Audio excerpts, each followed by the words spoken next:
Well, it looks like the 1970s all over again. Hundreds of thousands of Iranians pouring into the streets of Tehran today to mark the 38th anniversary of the Islamic Revolution that topped the U.S.-backed government and put the Ayatollahs in power.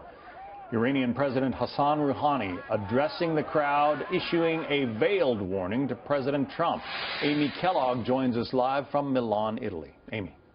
John, between that and between President Trump tweeting out recently that Iran is the top terrorist nation, and then Iran and those missile tests, John, and finally the U.S. slapping sanctions again on Iran, it has been looking extremely tense.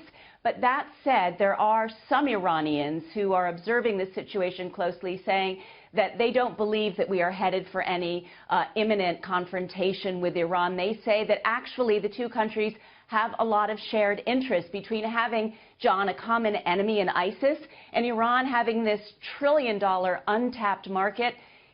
They say that actually there could be some cooperation down the road. But for now, there was plenty of American flag burning in Tehran today as Iranians marked 38 years of the Islamic Revolution, also wailing on effigies of President Trump in the streets, whom Iranian President Rouhani referred to today. In America, some newbies have taken power. All of them must know that they should talk to the Iranian people with a language of respect. That said, there were some signs in English today actually thanking Americans for resisting the visa ban and saying American people were welcome in Iran, and a social media campaign out there calling for less flag burning. And in the same vein, even the Supreme Leader's comments earlier this week thanking Trump for showing, quote, the real face of America, have been parsed by Iranians as being toned down as far as Khamenei speak goes. One of the top nuclear proliferation experts in the world had this to say about Iran's mindset at the moment.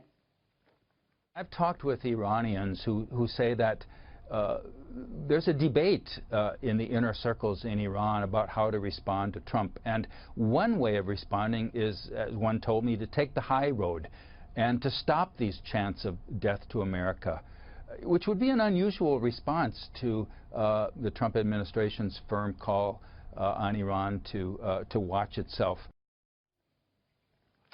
But incidentally, John, the tug of war between the hardliners and the moderates really, in the coming months in Iran, will be more acute than usual because Iran has presidential elections coming up this spring. So we'll be watching. Yeah, that John. will be a fascinating election. Amy Kellogg from Milan. Thank you, Amy.